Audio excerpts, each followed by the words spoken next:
প্রিয় দর্শক, সাজ্জাদ কাদেরের প্রীতি নিন, শুভেচ্ছা নিন। আবার রাজপথে উচ্চারিত হচ্ছে এই মুহূর্তে দরকার শেখ হাসিনার সরকার।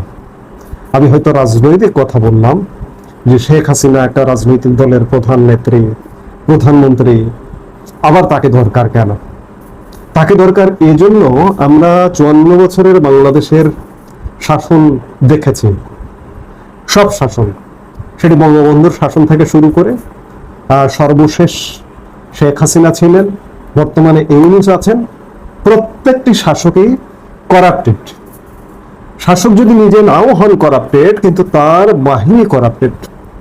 তার বাহিনী করাপ্টেড মানে এই দায় তার উপরে বর্তায়। আওয়ামী লীগ সরকারের পতন হয়েছে গত বছর 24-এর 5 আগস্ট। আওয়ামী লীগ সরকারের পতন দরকার ছিল, আমি এই মুহূর্তে বলতে চাই পতন দরকার ছিল। আওয়ামী লীগের নেতা, পাপি নেতাদের এত বাড়াবাড়ির কারণে সেটির পতন দরকার ছিল। কিন্তু পতন করে আমি কাকে আনবো, কাকে দায়িত্ব দেব? আজকে যে মুহূর্তে আমরা কথা বলছি, 22শে জুলাই 2025, 21শে জুলাই তার আগে বাংলাদেশে একটি রক্তক্ষয়ী ভয়াবহ বিমান দুর্ঘটনা ঘটে গেছে। যে দুর্ঘটনায় শত নাকি হাজার মৃত্যু আমরা এখনো বলতে পারি না। এই শত হাজার মৃত্যুকে কেন্দ্র করে আজ 22শে জুলাই সারা বাংলাদেশ উত্তপ্ত হয়ে উঠেছে। এই উত্তপ্ততার মধ্য থেকে আবার স্মরণ হচ্ছে যে এই মুহূর্তে দরকার শেখ হাসিনার সরকার। কেন স্মরণ হচ্ছে? আমি বললাম যে বাংলাদেশের 54 বছরের ইতিহাসের সবচেয়ে বড় ক্রাইসিস ম্যানেজার শেখ হাসিনা। তার নেতা পাতি নেতার দোষ আছে, কিন্তু শেখ হাসিনার কোনো দোষ ছিল না। নেতা পাতি নেতারা বিতর্ক তৈরি করেছিল, সীমাহীন দুর্নীতিতে কণ্ঠ নিমজ্জিত করেছিল। হ্যাঁ, শেখ হাসিনা এই জায়গায় দোষ, এই সীমাহীন দুর্নীতিবাজ নেতাদেরকে কন্ট্রোল করতে পারেননি তিনি। না পেরে তিনি নিজে স্বীকারোক্তি দিয়েছিলেন যে আমার পিয়ন 400 কোটি টাকার মালিক, হেলিকপ্টার ছাড়া তার চলে না। তারপরে মন্দের ভালো শেখ হাসিনা ভালো ছিল। এই যে আজকে বাংলাদেশে একটা ভয়াবহ বিপর্যয়, যে একটা ঠুনকো সরকার, ইন্টারিম সরকার, এই সরকারটা কি করছে? আজকে দিনব্যাপী কি ঘটছে? গতকাল দিনব্যাপী কি ঘটেছে? লাশ গুম করা, লাশের সংখ্যা কমানো। এটি যদি দুর্ঘটনায় হয়ে থাকে তাহলে লাশ কেন গুম করতে যাব আমি? লাশের সংখ্যা কমিয়ে দেবো কেন? এটি তো ছাই চাপা দিয়ে আটকে রাখা যায় না। আমার মূলধারার গণমাধ্যম বের করে যদি নাও আনতে পারে, আমার আজকের নিউ মিডিয়া, সোশ্যাল মিডিয়া বের করে ঠিকই আনবে। সেই জায়গা থেকে আমার লাশের সংখ্যা কমিয়ে দেওয়া সম্ভব নয়, কিন্তু সরকার এটি কেন করছে? এটিকে কি তাহলে আমরা দুর্ঘটনা বলবো না? এটিকে কি পরিকল্পিত একটা ঘটনা? আমি আজকে দিনের প্রথম ভাগের ভিডিওতে বলেছি যে এটি কি ষড়যন্ত্র নাকি দুর্ঘটনা। খতিয়ে দেখতে হবে, তদন্ত করতে হবে যে এটিকে আসলে একটা দুর্ঘটনা ছিল নাকি পরিকল্পিত ঘটনা, দেশি বিদেশি ষড়যন্ত্রে। যখন এই অবস্থা চলছে, তখন 22 তারিখ দিনব্যাপী সারা ঢাকা এবং সারা বাংলাদেশের বিভিন্ন অঞ্চল, চট্টগ্রাম থেকে খবর পাচ্ছি, সিলেট থেকে খবর পাচ্ছি, ময়মনসিংহ থেকে খবর পাচ্ছি, বরিশাল থেকে খবর পাচ্ছি, রাজধানী ঢাকা থেকে খবর পাচ্ছি যে উত্তপ্ত, সচিবালয় উত্তপ্ত, উপদেষ্টারা অবরুদ্ধ। মাইলস্টোন কলেজে যে 2 জন উপদেষ্টা, শিক্ষা উপদেষ্টা এবং আইন উপদেষ্টা গিয়েছিলেন, তারা অবরুদ্ধ। কেন? অর্থাৎ এই যে ক্রাইসিসটা তৈরি হয়েছে, এই ক্রাইসিসটা ম্যানেজ করতে পারছে না ইউনূস সরকার। এই পারছে না বলে আজকে রাজপথে আবার নতুন করে উচ্চারিত হচ্ছে এই মুহূর্তে দরকার শেখ হাসিনার সরকার, ক্রাইসিস ম্যানেজারের দরকার। এত খারাপ, এত ফ্যাসিস্ট সরকার শেখ হাসিনা সরকার। আমাদের 2020 সালে, 21 সালে যে কোভিডের ঢেউ গেল, সেই কোভিডকে কিভাবে মোকাবেলা করেছিলেন শেখ হাসিনা?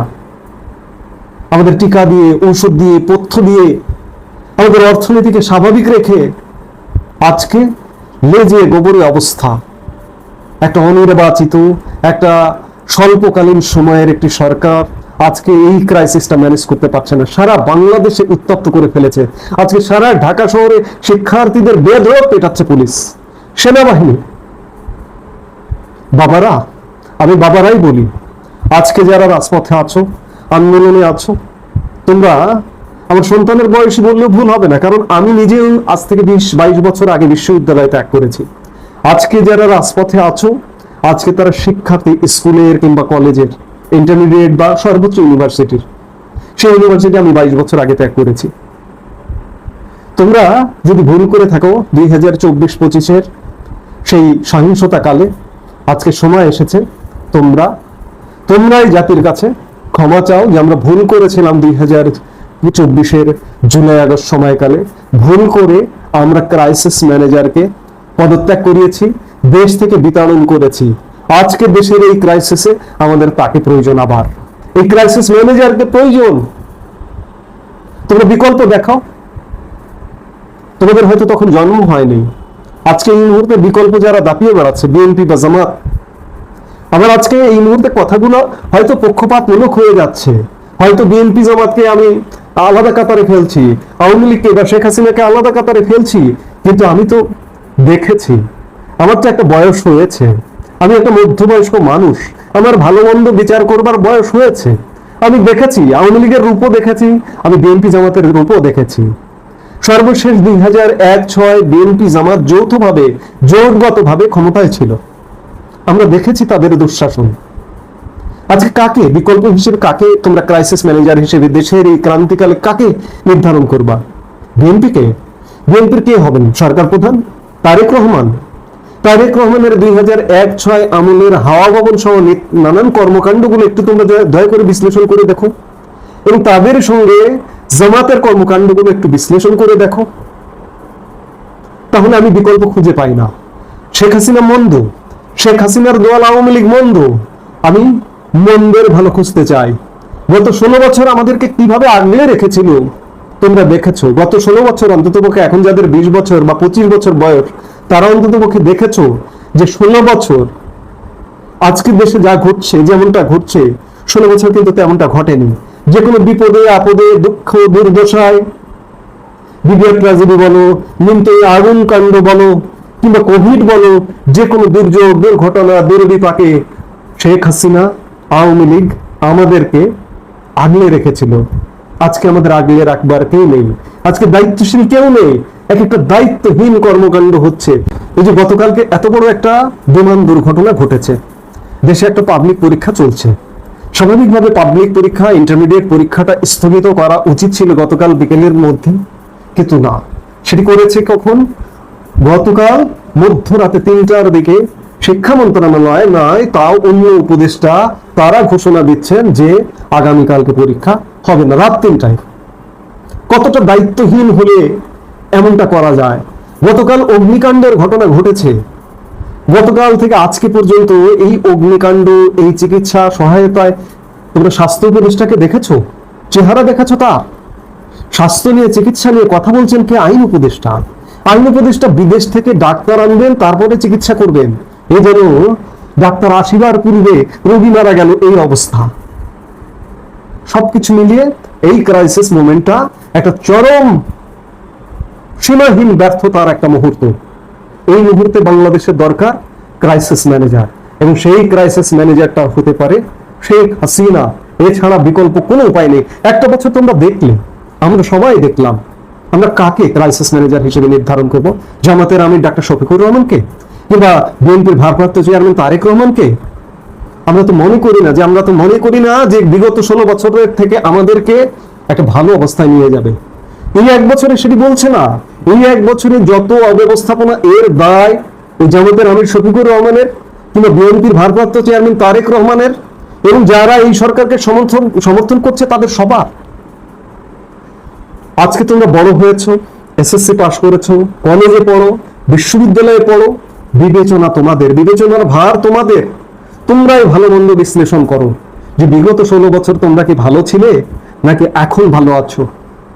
আজকে বড্ড এই বিষয়টা বিশ্লেষণ করা প্রয়োজন, নইলে আমাদের স্বাধীনতা, সার্বভৌমত্ব এইভাবে হানাহানি থেকে স্বাধীনতা, সার্বভৌমত্ব হারিয়ে যাবে। তোমরা কি একটি স্বাধীন দেশের নাগরিক হিসেবে থাকতে চাও? একটা সুষ্ঠু স্বাভাবিক দেশের নাগরিক হিসেবে থাকতে চাও? আজকে আমাদের অর্থনীতি, আজকে আমাদের শিক্ষা, আজকে আমাদের স্বাস্থ্য, আজকে আমাদের সব জায়গায়, ব্যবসা বাণিজ্য, সব জায়গায় ভয়াবহ অবস্থা। এর থেকে উত্তরণের জন্য একজন ক্রাইসিস ম্যানেজার দরকার। সেই ক্রাইসিস ম্যানেজারটা শেখ হাসিনার চেয়ে বড় ম্যানেজার, ভালো ম্যানেজার বাংলাদেশের 54 বছরের ইতিহাসে আর কেউ ছিল না। আজকে তোমরাই চিন্তা করো, তোমাদের বিবেক দিয়ে আমি চিন্তা করতে বলবো, যে তোমাদের বিবেক দিয়ে চিন্তা করো যে আসলে কে ভালো। আমরা কি আগেই ভালো ছিলাম? 1 বছর 1.5 বছর আগেই ভালো ছিলাম, নাকি এখন ভালো আছি? যদি তোমাদের সিদ্ধান্ত হয় যে আমরা আগেই ভালো ছিলাম, তাহলে তোমরা ক্ষমা চাও, মাপ চাও যে জুলাই আগস্টে 24-এ যে সহিংসতা ঘটেছে তার সঙ্গে যদি আমরা থেকে থাকি, সেটি আমাদের ভুল ছিল, আমরা ভুল সংশোধন করতে চাই। এবং যারা উপদেষ্টা পরিষদে আছেন, আপনারাও আপনাদের বিবেক দিয়ে চিন্তা করুন যে আপনারা কি আসলে দেশটাকে ভালো করতে পারবেন কিনা। গত 1 বছরে করতে পারেননি, আর পারবেন? আর সামনে 1 বছর 2 বছর 5 বছর দিলে কি আপনারা পারবেন? আপনারা কি ক্রাইসিস ম্যানেজারের ভূমিকায় অবতীর্ণ হতে পারবেন? ভুল করলে নিজের ভুল স্বীকার করা উচিত, স্বীকার করে ক্ষমা চাওয়া উচিত। এখনো সময়, ক্ষমা চান, নইলে একটা প্রতি বিপ্লব ঘটে আরো ভয়ানক পরিস্থিতির উদ্ভব হবে এবং আপনারা এই দায় দায়িত্ব আপনাদের উপর বর্তাবে। এখনো সময় আছে, যারা বিবেকবান আছেন তারা রিজাইন দিয়ে চলে যান। যে ভাবুন, মনে করুন, যে বলুন যে আমরা দুঃখিত, আমরা পারলাম না, আমরা ব্যর্থ।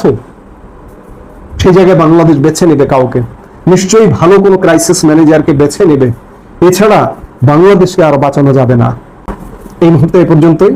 সবাই ভালো থাকুন, সুস্থ থাকুন।